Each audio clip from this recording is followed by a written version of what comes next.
A look back at the elections that shaped Africa in 2016, from the most democratic to the disputed ones. Little hope for change in Zimbabwe for the coming years as ruling ZANU-PF announces its 92-year-old President Robert Mugabe will run again in 2018. And top health stories that dominated the headlines in 2016, including the threat of Zika virus, advances in HIV/AIDS, tuberculosis, and malaria. Africa 54 starts right now. Good evening and welcome. I'm Vincent Makori. This is Africa 54. Now, the African continent was home to nearly 20 presidential elections in 2016. Ghana and Benin stood out as the most democratic and peaceful. Meanwhile, the Ugandan election was mired by violence, and Gabon and Gambia had disputed outcomes. In Gabon, former African Union Chairman Jean Ping, an ally turned critic of Gabon's President Ali Bongo, ran for president, hoping to break the ruling party's near 50-year grip on power. Bongo, the son of long-ruling former President Omar Bongo, won a disputed election in 2009 after his father's death. Bongo won his second term, but Ping rejected the election results despite a constitutional court ruling in favor of the incumbent. In Uganda, tensions simmered as President Yoweri Museveni won a February election with 60% of the vote, extending his 30-year rule by another 5-year term. Main opposition leader Kizza Besigye and other candidates rejected the results, alleging widespread rigging and intimidation by security forces. What has to be done is now they must embark on a political process to ensure an overhaul of an obviously biased and a weak system that is unable to deliver fair and fair elections in this country. Benin elected popular businessman Patrice Talon after a second round of presidential elections in polls analysts said would reinforce Benin's credentials as a model of democracy in sub-Saharan Africa. Talon faced the country's Prime Minister Lionel Sinso following a highly contested first round. With a former investment banker and businessman as presidential candidates, analysts said issue-based politics had won the day. It would seem that voters want a change. They seem to prefer businessmen as their presidential candidates. That's the first lesson. The second lesson would be that the arrival of businessmen on the political scene has created a shift, and politicians are no longer seen as the only option. In neighboring Niger, a presidential run of votes saw the incumbent Mahamadou Issoufou win a second term despite opposition withdrawal. The opposition accused Issoufou of seeking to suppress dissent and of ordering the arrest of opposition supporters ahead of the vote, but the government dismissed the criticisms as politically motivated. Some blamed Issoufou's win on the opposition's decision to withdraw from the polls. In Zambia, President Edgar Lungu narrowly won the August 11th poll, and his opponent Hakainde Hichilema filed court papers to challenge the result, claiming the vote was rigged. Pockets of violence were reported from supporters of both parties. 2016 will also go down as the year Ghana cemented the country's reputation as a standard bearer of democracy in a region that has been blighted by political unrest. Opposition leader Nana Akufo-Addo defeated President John Mahama by 53.8% to 44.4%. And I thank you, the good people of Ghana, for this massive show of support and the confidence you have reposed in me and my party. Meanwhile, the Democratic Republic of Congo remains in the throes of a political crisis. President Joseph Kabila, in power since 2001, was required by Constitution to step down when his second elected term ended on December the 19th. The government said logistical and budgetary problems prevented it from holding the vote on time, while his opponents claimed he was deliberately delaying the polls to extend his rule. In Gambia, a shock opposition victory brought hopes that the small West African country can achieve its first peaceful transition of power in more than 50 years. Yahya Jammeh, who took power in a coup in 1994, initially conceded defeat to little-known challenger Adama Barrow, but in a dramatic about-face, he then rejected the voting results just a week after the polls and challenged the outcome at Gambia's Supreme Court. Liberian President Ellen Johnson Sirleaf, a Nobel Peace Laureate, has been leading a delegation representing regional bloc ECOWAS that also includes Nigeria's Muhammadu Buhari to find a solution to the current impasse. Well, many Zimbabweans celebrated Christmas with little hope for the future as the ruling ZANU-PF party announced last week that its 92-year-old President Robert Mugabe will be the party's official presidential candidate for the 2018 elections. Robert Tamfumanaye reports from Harare. Christmas for the people of Zimbabwe is not the time for festivities this year, but rather time to stand in long lines in front of banks trying to get cash to buy presents or food with no guarantees that cash is available. People are worried about the state of the economy in the country after what they consider years of failed economic policies. Young people have been confronted by too many challenges. There are no job opportunities. People are graduating to go and play soccer in the streets. They are graduating to go and sell tomatoes and miripiri in the streets. Zimbabwe ruling party ZANU-PF endorsed as their candidate for 2018 elections the oldest African president, 92-year-old Robert Mugabe. Mugabe has been in power for 37 years, during which the economy continues to down spiral due to severe cash shortage and high food prices. In 2018, Mugabe will be 94, and the people of Zimbabwe are not hopeful that if Mugabe is elected again, the economy will be any better. Morgan Tsvangirai, leader of the main opposition political party, Movement for Democratic Change, and former prime minister in the government of national unity, believes that his party can defeat Mugabe. His national spokesperson Obed Kudu said that Mugabe's age and his indigenization policies, which has brought the country to its knees, will be Mugabe's major blow. For them to endorse a man who will be 94 in 2018 to stand for elections for the office of president, we believe that it is a joke that is not even funny. And deep down their hearts, all those ZANU-PF people, starting from the very Politburo itself, the highest decision-making board of the ZANU-PF, the political bureau, they know, if you talk to them privately, that what they are doing is unworkable. But because of the system of patronage, they are all scared to come out in the open and to tell President Mugabe that he's too old, that he's too frail, that it's time up for him. Tsvangirai Shereni of ZANU-PF ruling party, on the other hand, believes that Mugabe is the answer and that he succeeded where other leaders failed. Talking of education, black empowerment, unit, he has the experience of leadership, wisdom, and that's why we are full behind our president, Robert Mugabe. But Zimbabwean youth are saying it's high time the old man passes the torch to someone young and energetic who can carry the country forward. I'm a big fan of President Mugabe, the biggest fan. But I feel it's about right time the president must rest and give us a better leader who can take the reins from him. He has done his role.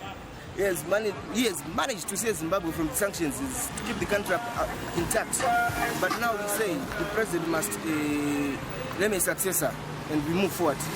While the Movement for Democratic Change is optimistic that they will remove Africa's oldest leader from the throne, they are still far from being organized and prepared for the 2018 elections.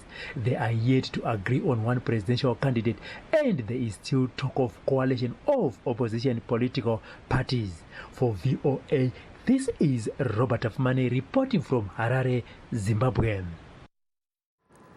When Time magazine chose President-elect Donald Trump as its Person of the Year for 2016, it came as no surprise after an election campaign that at times transfixed Americans and millions around the world. VOA national correspondent Jim Malone looks back on one of the major stories of 2016 and some of Trump's challenges as the incoming 45th president of the United States.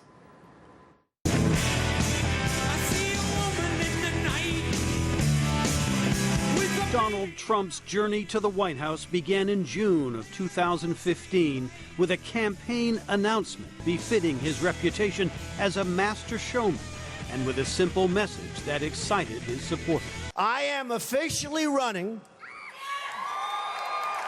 for President of the United States And we are going to make our country great again. Wow. Trump was controversial from the start, promising a crackdown on illegal immigration and initially proposing a ban on Muslims wanting to come to the United States. Underestimated by his Republican rivals, Trump built his brand as a political outsider and swept through an experienced primary field that included feisty debate clashes like this one with former Florida Governor Jeb Bush. This is a tough business to run for president. I know you're a tough guy, Jeb. And we need to have a leader that is principled. You're never going to be president of the United States by insulting your way to the presidency. Let's see, I'm at 42 and you're at 3, so far I'm doing better. Doesn't matter. In the race for the Democratic Party nomination, Hillary Clinton prevailed after a much tougher than expected primary challenge from Vermont Senator Bernie Sanders. A campaign finance system which is corrupt. Once she secured the nomination, Clinton sought to cast Trump as unfit to be president. A man you can bait with a tweet is not a man we can trust with nuclear weapons. But on election night, Trump stunned the world with a victory few had predicted over the heavily favored Clinton. In his victory speech, Trump sounded a conciliatory tone after a divisive campaign. To all Republicans and Democrats and independents across this nation, I say it is time for us to come together as one united people. Clinton also urged her supporters to respect the outcome. Donald Trump is going to be our president. We owe him an open mind and the chance to lead. One of the keys to Trump's victory was a desire for change, says analyst Tom DeFrank. I think we all, including the media, but everybody, misunderestimated, as George W. Bush might say, the profound desire for change. And in the end, Trump, with all his imperfections, with all his blemishes, was the only perceived agent of change. Trump will take office with the advantage of Republican control of Congress, says John Fortier. And I think that allows him to have an agenda that goes forward on domestic policy and legislation, where a Hillary Clinton would have had a harder time with divided government doing those things. Trump must now balance a desire to deliver on promises to his core supporters while at the same time trying to bring the country together after one of the most divisive elections in U.S. history. Jim Malone, VOA News, Washington. And we're going to be thriving as a country, thriving. It can happen. We want to know what you think about Africa 54 and the stories we covered. Join the conversation on Facebook. The address is Africa54 and check out our headlines 24/7 on voaafrica.com. Find me on Twitter at VOA Vince Makori. Coming up, the World Health Organization says strong progress has been made in the fight against malaria with effective control programs for children and pregnant women in Africa. Stay with us.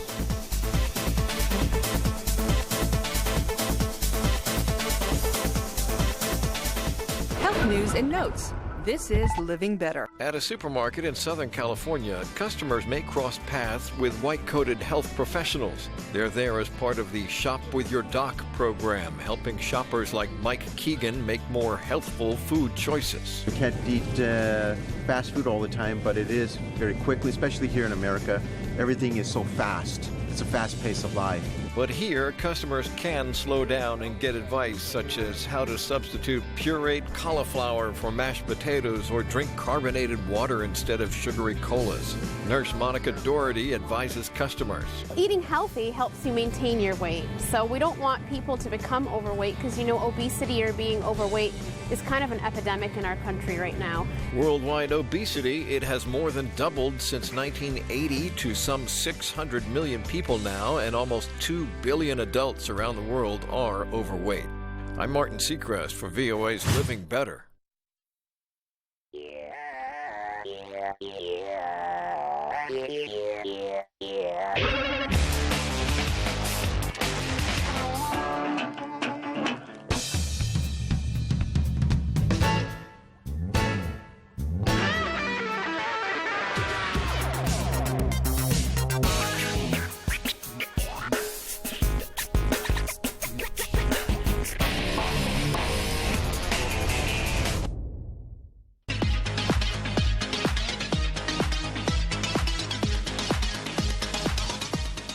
It's time for a health report, and joining us now is Africa 54 health correspondent Lino Medu with a look at the global health highlights for 2016. Lino. That's right. Well, the threat of Zika dominated health news in 2016 as the mosquito-borne illness caused an epidemic in some countries in the Americas and the Caribbean.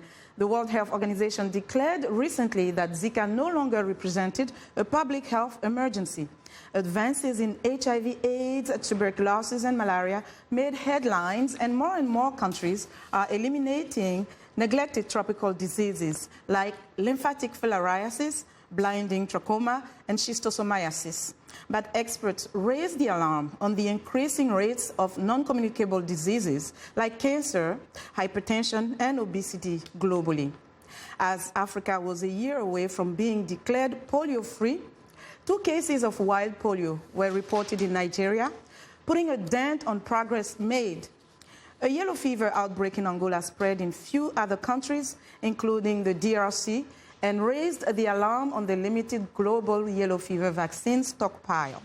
Earlier this year, the WHO declared the Ebola outbreak over, and just recently, a new vaccine to protect against Ebola was proven to be 100% effective in a major study in Guinea. Joining us live via Skype from here in Washington, D.C. is Professor Lawrence Gostin, Faculty Director of the O'Neill Institute for National and Global Health Law with Georgetown University and Director of the World Health Organization Collaborating Center on Public Health Law and Human Rights. Professor Gostin, welcome to Africa 54. Thank you. I'm delighted to be here. It's great to have you. Let me start with the very latest development, which is the successful Ebola vaccine trial. What is your take on, what is your reaction on this? Well, my reaction is that when the world really wants to do something, that we can make enormous gains in global public health. And Ebola was just the archetypical illustration of that, because if you think about it, at one point in West Africa, Ebola was spreading exponentially, and the United States Centers for Disease Control and Prevention was suggesting that we could have 1.2 million cases of Ebola. And the world was asleep. It didn't seem to care. It was another example of, well, an epidemic's happening in Africa, so it doesn't affect us. But then once the world did engage, we managed to bring the epidemic in West Africa under control. We invested in research, and now we have a very promising Ebola vaccine for one of the strains of Ebola. So it's a great success story, and the sad irony is that we should have done it a long time ago. That's a good point. And now the WHO declared recently that Zika, to move to a different topic, Zika no longer represents a public health emergency. What do you make of this? Is Zika no longer an issue globally, or is there some more, is there reason to remain concerned with this disease? Well, I think the World Health Organization has done a lot better with Zika than it did with Ebola, but I do strongly disagree with its decision to call off the public health emergency of international concern. I think it's too soon to do that, even though WHO has said that Zika continues to be a major worldwide problem. It didn't fit within the definition of a public health emergency under the international health regulations. But I think that it really makes people take their foot off the accelerator, and it's unwise because we're now coming to the winter in the southern hemisphere. I mean the summer yes. In the southern hemisphere, yes. Where you have the largest risks of mosquito-borne outbreaks. We have outbreaks in Singapore. It could move to places in South Asia. There's always the risk that it could reoccur in Africa. So I think this is not the time to say it's not an emergency anymore. Okay, Professor Gostin, we have to leave it there. We will continue the discussion on the radio program shortly. Thank you so much for joining us. Sure, my pleasure. Thank you. And that was Professor Lawrence Gostin. He is the Faculty Director of the O'Neill Institute for National and Global Health Law with Georgetown University. Now we turn to malaria. In its latest annual report, the World Health Organization says strong progress has been made in the fight against malaria, particularly in offering effective control programs for children and pregnant women in Africa. However, the organization warns funding has plateaued, putting targets for tackling the disease at risk. Henry Ridgwell reports. The World Health Organization's 2016 report highlights significant achievements in the global fight against malaria. Mortality rates, the annual number of deaths from malaria, have been halved since the year 2000 to just over 400,000. The WHO says programs to distribute insecticide-treated mosquito nets are the cornerstone of malaria prevention efforts in Africa. The progress is that now 53%, just over half that target population, and it's a very large target population in some very difficult to reach places, 53% of those people report now sleeping under an insecticide-treated net. That's fantastic. But as more insecticide is used to prevent malaria, so the mosquitoes, the vectors that transmit the disease, are becoming resistant. Insecticide resistance is spreading very rapidly. Now that we're achieving those high levels of coverage, it's spreading more rapidly than ever and becoming really strong in some places. So there are places in Africa now that report their mosquitoes can stand 1,000 times the dose of the original population. Diagnostic testing for malaria has also increased significantly in the last 5 years, allowing for the rapid prescription of life-saving treatment, particularly for children and pregnant women. What's clear now is that we need to do much more differentiated set of interventions. We need to tailor what we're doing to each place. Sub-Saharan Africa bears the brunt of the global malaria burden. 92% of malaria deaths occurred there in 2015. The World Health Organization says progress is being held back by lack of funds. The last 5 years we have seen no increase on the level of funding, be this from international donors or domestic funding from the affected countries themselves. We are not on track to achieve our goals unless we increase the amount of resources made available to the fight against malaria. The WHO says more needs to be done to prevent and treat malaria infection in children. Children under the age of 5 account for an estimated 70% of all malaria deaths. Henry Ridgwell for VOA News, London. And that's our health report for today. To stay in touch, find me on Twitter @LenorMoudou. Back to you, Vincent. Well, and thank you very much for joining us today, Lenore. Now be sure to watch for Lenore Moudou every Tuesday and Thursday for the latest health news in Africa, right here on Africa 54. It's time now for a short break. Still to come on Africa 54. A Boston startup shines a light on the artistic talents of a nearly invisible population. We'll be right back. Tell you about it.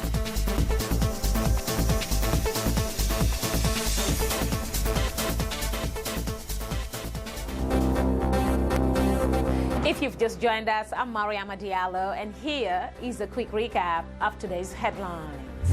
From refugees in South Sudan and the Central African Republic to an ongoing migrant crisis, the situation for many displaced people in Africa remained a big concern in 2016.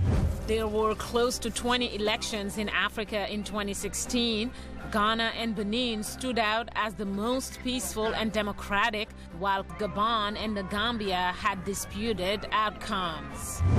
African business faced a lot of challenges in 2016, not least a slowdown in many of the continent's economies, but many found ways of attracting new interest and pushing their products and services. That's all for today. Thanks for watching. We'll see you next time.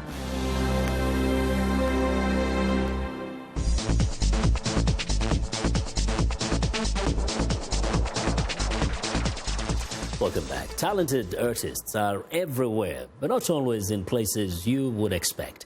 One Boston startup is shining a light on the artistic talents of a nearly invisible population, the homeless. VOA's Tina Trin has the story.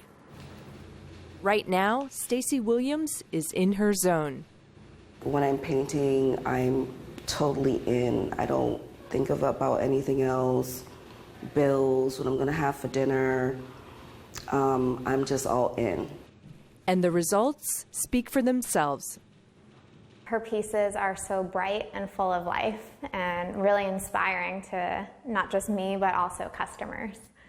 Perhaps even more inspiring than the artwork is the artist herself. Williams is homeless. A former Air Force veteran, she worked for 10 years at Harvard University before being laid off in 2009. The recession was extremely hard. There was no work anywhere, temp work, contract work, there was nothing. Williams's financial obligations included medical bills for a hip condition that ultimately became so painful it prevented her from working altogether. One of my biggest frustrations is when someone says, the stereotype of, well, homeless equals lazy. And that's completely untrue. The vast majority of the time, being homeless is something that someone experiences because of extremely bad luck. Liz Powers is the co-founder of Art Lifting, a startup that helps homeless and disabled artists sell their artwork. There are thousands of existing art groups in homeless shelters and social service agencies. So we work with those existing art groups and then curate the top artwork and then sell it. Besides original artwork, Art Lifting sells printed art products such as tote bags and smartphone cases. More than 100 artists are represented across 19 U.S. cities, each receiving 55% of profits from purchases. Williams remembers her very first sale. It was my first check, and I think I had tears in the back of my eyes, for a check for $35. Painting was her therapy. She never imagined it could also be her living. Our artists know that they're not charity cases. They're professional artists, and their work was curated for a reason. Despite everything that has happened to her, Williams's creative spirit is still intact. I read a quote that has stayed with me, and it said, "A broken crayon can still color." No doubt Williams has much more coloring to do. Tina Trin, VOA News, Boston. Very inspiring. And that's our show for today. Now be sure to watch Africa 54 on our website at voaafrica.com. For more news, tune in to VOA's evening radio show, Africa News Tonight at 1800 UTC, and in the mornings to Daybreak Africa between 0300 and 0600 UTC. That's Monday through Friday. Thanks a lot for watching. From all of us here in Washington, have a good night.